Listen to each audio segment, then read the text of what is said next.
പല തരത്തിലുള്ള തെറിവിളികളും അടക്കം പല തരത്തിൽ എന്നെ വരവേറ്റുണ്ട് ആ വീഡിയോൻ്റെ അകത്ത്. കസ്റ്റം മെയ്ഡ് സ്പീക്കേഴ്സ് ബ്രാൻഡഡ് ക്വാളിറ്റിയെ വെല്ലുന്ന രൂപത്തിൽ അല്ലെ ബ്രാൻഡഡ് ക്വാളിറ്റിയുടെ രൂപത്തിൽ നമുക്ക് ഉണ്ടാക്കാൻ പറ്റും എന്നുള്ളൊരു ഷോർട്ട് കൂടി ഉണ്ടാക്കിയിരുന്നു. അപ്പോൾ അതിന് ഒരുപാട് പേര് വന്നിട്ട് എന്നെ പഞ്ഞിക്കിട്ടിട്ടുണ്ട്. അപ്പോൾ എന്തായാലും അത് എല്ലാവർക്കും അവരവരുടെ അഭിപ്രായം അറിയിക്കാനുള്ള സ്വാതന്ത്ര്യമുണ്ട്. അപ്പോൾ അവരുടെ അഭിപ്രായം അവർ അറിയിച്ചു. എൻ്റെ അഭിപ്രായമാണ് ഞാൻ അതിൽ പറഞ്ഞത്. അപ്പോൾ എൻ്റെ അഭിപ്രായം അല്ലത്, അത് നമ്മൾ ചെയ്യാൻ ഉദ്ദേശിക്കുന്ന ഒരു കാര്യമാണ് അതിൽ പറഞ്ഞിരുന്നത്. അപ്പോൾ അതിനോട് ബന്ധപ്പെട്ടിട്ട് അതിൽ വന്ന ഒരു കമൻറ്റ്, ഒന്ന് രണ്ട് കമൻറ്റ് ഞാൻ വായിക്കാം. അതിലൊന്ന് പറഞ്ഞാൽ ഈ കമ്പനി സ്പീക്കറും നമ്മൾ ഉണ്ടാക്കുന്ന സ്പീക്കറും തമ്മിൽ എന്താണ് വ്യത്യാസം. അടുത്തത്, കമ്പനി ആംപ്ലിഫയറും അസംബ്ലിംഗ് ആംപ്ലിഫയറും ക്വാളിറ്റിയിൽ കേൾവിക്കാരന് 2 തരം അനുഭവമാണോ നൽകുന്നത്? കമ്പനി ആംപ്ലിഫയർ അവതരിപ്പിക്കുന്ന വ്ളോഗർമാർ അവകാശപ്പെടുന്നത് ഒരിക്കലും വലിയ കമ്പനികൾ നൽകുന്ന കേൾവി അനുഭവം അസംബിൾഡ് ആംപ്ലിഫയറിന് നൽകാൻ കഴിയില്ല. കുറച്ച് ഉച്ചത്തിൽ ശബ്ദം കേൾപ്പിക്കാൻ ചിലപ്പോൾ കഴിഞ്ഞേക്കും, പക്ഷേ അനുഭവം തികച്ചും നല്ലതാകില്ല എന്നാണ്. സത്യസന്ധമായ മറുപടി നൽകാമോ? അപ്പോൾ സത്യസന്ധമായ മറുപടി എന്താണെന്ന് വെച്ചാൽ, ആ ബ്രാൻഡ് സ്പീക്കേഴ്സ് ചെയ്യുന്ന അതേപോലെ അല്ലെങ്കിൽ ബ്രാൻഡ് സ്പീക്കേഴ്സിൽ നിന്ന് കിട്ടുന്ന അതേ ഒരു എക്സ്പീരിയൻസ് നമുക്ക് കസ്റ്റം മെയ്ഡ് സ്പീക്കേഴ്സിൽ നിന്ന് കിട്ടും, അല്ലെങ്കിൽ നമ്മൾ ഉണ്ടാക്കുന്ന സ്പീക്കേഴ്സിൽ നിന്ന് കിട്ടും. അതിനെന്ത് ചെയ്യണമെന്ന് വെച്ചാൽ, ബ്രാൻഡഡ് സ്പീക്കേഴ്സ് ആ സ്പീക്കർ ചെയ്തെടുക്കാൻ ഉദ്ദേശിക്കുന്ന അത്രയും, അതായത് എത്രത്തോളം സമയം എത്രത്തോളം എഫേർട്ട് അവരെടുത്തോ അതേ എഫേർട്ട് തന്നെ നമ്മളും എടുക്കണം. എന്നാൽ മാത്രമേ അത് കിട്ടുള്ളൂ. എന്താണോ അവർ ചെയ്തത് അതിനു വേണ്ടിയിട്ട് അത്രയും ത്യാഗങ്ങൾ നമ്മളും ചെയ്യണം. എന്നാൽ മാത്രമേ അത് കിട്ടുള്ളൂ എന്നാണ് ആദ്യം എനിക്ക് പറയാനുള്ളത്. അതല്ലാതെ നമ്മൾ നാട്ടിൽ നിന്ന് ഒരു ചാത്തന വാങ്ങി വെച്ചാൽ കിട്ടില്ല. ഇതൊരു സാധാരണ ബോക്സാണ്. ഇത് സ്പീക്കർ ഒരു ബ്രാൻഡിനെയോ കമ്പനിയോ കുറ്റം പറയല്ല, പക്ഷേ ഇത് ജസ്റ്റ് ഒരു വുഡ് ഉപയോഗിച്ച് ജസ്റ്റ് കൊണ്ട് അടിച്ച ഒരു അളവിൽ അടിച്ച ഒരു മെഷർമെൻറ്റിലുള്ള ബോക്സാണ്. അതിനകത്തോട്ട് ഒരു സ്പീക്കറും ഒരു ട്യൂട്ടറും കയറ്റി ഒരു 2-way ബോക്സായിട്ട് നമ്മുടെ നാട്ടിൽ വാങ്ങാൻ കിട്ടും. നിങ്ങൾക്ക് നിങ്ങളുടെ നാട്ടിലോ എനിക്ക് ഇവിടെയോ, അല്ലെങ്കിൽ ഇത് നമുക്ക് ആർക്കോ അടിക്കാനോ പറ്റും. വലിയ ബുദ്ധിയോ അല്ലെങ്കിൽ എന്തെങ്കിലും തരത്തിലുള്ള ഒരു ക്വാളിഫിക്കേഷൻ അതിനാവശ്യമില്ല. എന്തെങ്കിലും തരത്തിലുള്ള ഒരു സൗണ്ടിനെ പറ്റിയുള്ള യാതൊരു അറിവും ഈ ഒരു ബോക്സ് അടിക്കാൻ ആർക്കും ആവശ്യമില്ല. അപ്പോൾ അത് അടിക്കണമെങ്കിൽ അതിൻ്റേതായ കാര്യങ്ങൾ മനസ്സിലാക്കി, അതിൻ്റേതായ സംഗതികൾ കണ്ടെത്തി അത് യോജിച്ച് വരുമ്പോൾ മാത്രമേ ആ ഒരു ഔട്ട്പുട്ട് നമുക്ക് കിട്ടുള്ളൂ എന്നാണ് എൻ്റെ സത്യസന്ധമായ മറുപടി. അപ്പോൾ എനിക്ക് പറയാനുള്ള ഒരു കാര്യം എന്താണെന്ന് വെച്ചാൽ, ഇത് സ്പീക്കേഴ്സ് എന്നുദ്ദേശിക്കുന്നത് സ്പീക്കേഴ്സ് മാത്രമാണ്. ആംപ്ലിഫയർ എന്നുദ്ദേശിക്കുന്നത് ആംപ്ലിഫയർ മാത്രമാണ്. ആംപ്ലിഫയർ വിത്ത് സ്പീക്കർ അതൊരു ഓഡിയോ സിസ്റ്റമാണ്.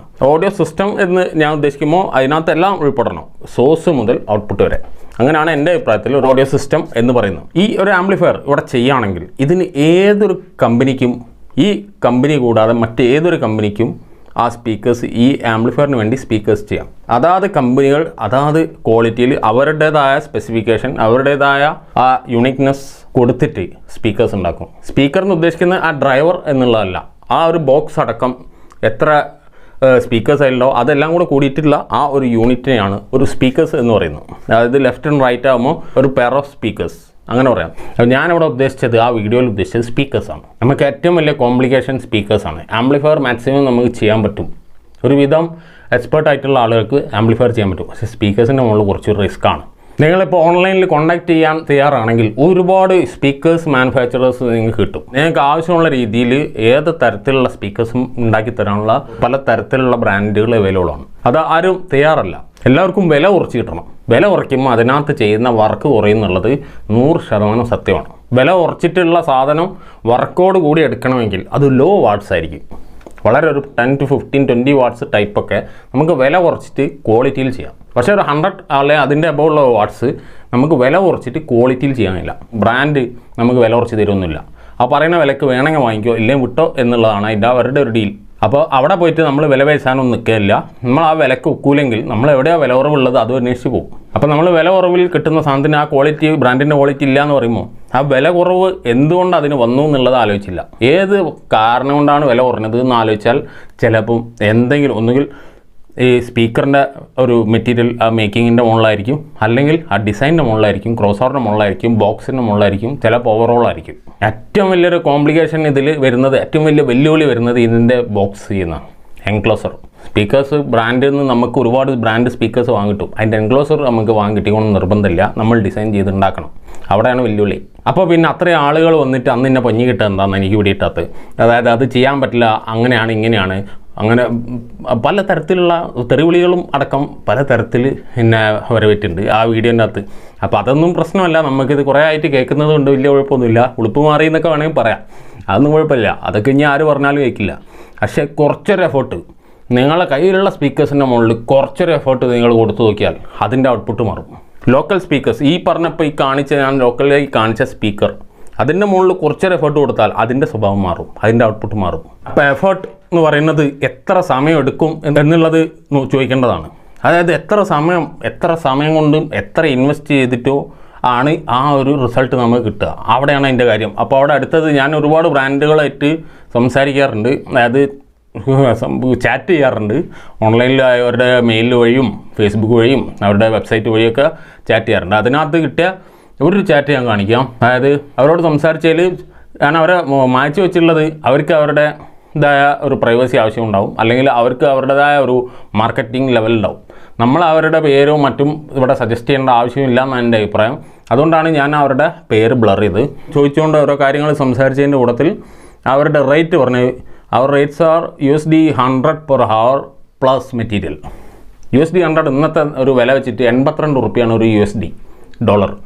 അപ്പോൾ $100 $8200 ഒരു മണിക്കൂറിന് ചാർജ് ചെയ്യേണ്ട ഒരു സ്പീക്കർ ഉണ്ടാക്കാൻ പ്ലസ് മെറ്റീരിയൽ. അപ്പോൾ ഞാൻ അവിടെ ചോദിച്ചത് എത്ര മണിക്കൂർ, how many hours on an average did it take to build a pair? അപ്പോൾ അവർ പറഞ്ഞിട്ടുള്ളത് it depends a lot on design and the preferred finish. Final touch finish അവിടെ വരെ അവിടെ ഇൻവെസ്റ്റ്മെൻറ്റ് ഉണ്ട്. അപ്പോൾ അവിടെ നിങ്ങൾ നോക്കുക, $8200 ഇന്നത്തെ ഒരു മാർക്കറ്റ് വെച്ചിട്ട് $8200 വെച്ചിട്ട് ചാർജ് ചെയ്യാണ് അവർ ഒരു സ്പീക്കർ സിസ്റ്റം നമുക്ക് ഉണ്ടാക്കി തീർക്കാൻ, അതായത് ഒരു പെയർ ഉണ്ടാക്കാൻ വേണ്ടിയിട്ട്. നമ്മളെ നാട്ടിൽ സ്പീക്കർ ഉണ്ടാക്കാൻ എത്ര ചാർജ്? നമ്മളെ നാട്ടിലൊരു സ്പീക്കർ ഉണ്ടാക്കാനുള്ള ചാർജ് നിങ്ങൾ കമൻറ്റ് ചെയ്ത് നോക്കിയാൽ നിങ്ങൾക്ക് എത്ര രൂപയ്ക്കാണ് ഒരു സ്പീക്കർ കിട്ടിയത്? ഒരു സ്പീക്കർ സിസ്റ്റം, ഒരു പെയർ ഓഫ് സ്പീക്കർ സിസ്റ്റം 8000-ന് വാങ്ങിയ ആളുകളുണ്ടെങ്കിൽ തന്നെ ഒന്ന് ആലോചിച്ച് നോക്കിയേ.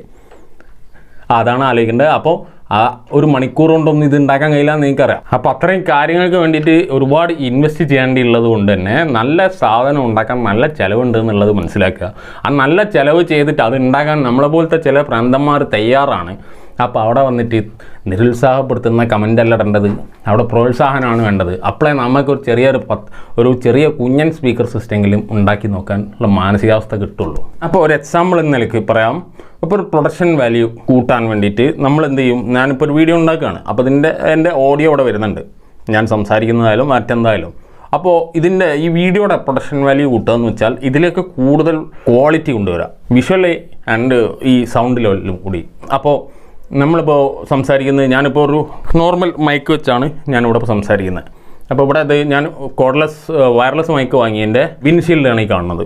അപ്പോൾ ഞാനിവിടെ ഈ സംസാരിക്കുന്ന ഈ മൈക്ക് ഇവിടുന്ന് എടുത്തിട്ട് ജസ്റ്റ് നമുക്ക് പൊസിഷൻ ചെയ്യാം. ഇപ്പോൾ ഞാൻ സംസാരിക്കുന്നതിൻ്റെ ക്വാളിറ്റി ഇത് നേരത്തെ സംസാരിച്ചപ്പോൾ ഉണ്ടായിരുന്ന ക്വാളിറ്റി ആയിരുന്നോ?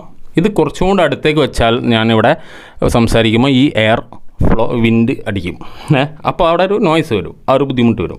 അത് ഒഴിവാക്കാൻ നമ്മളിവിടെ പിന്നെയും ഒരു വാല്യൂ ആഡ് ചെയ്തു. അതായത് ഞാനിവിടെ ഒരു വിൻഷീൽഡ് ആഡ് ചെയ്തു. ഇനി ഞാൻ സംസാരിക്കാൻ പോകണം. ഇപ്പോൾ കുറച്ചും കൂടെ ഞാൻ ക്ലോസിലേക്ക് പോയിട്ട് സംസാരിക്കാൻ, അപ്പോൾ ഒരു വിധം വ്യത്യാസം നമുക്ക് അനുഭവപ്പെടും. അപ്പോൾ ഈ രീതിയിൽ ഒരു മൈക്ക് നിർത്തിയിട്ട് എനിക്ക് സംസാരിക്കാൻ പറ്റിയാൽ എൻ്റെ ഓഡിയോ ക്വാളിറ്റി കൂടുതൽ നന്നാവും.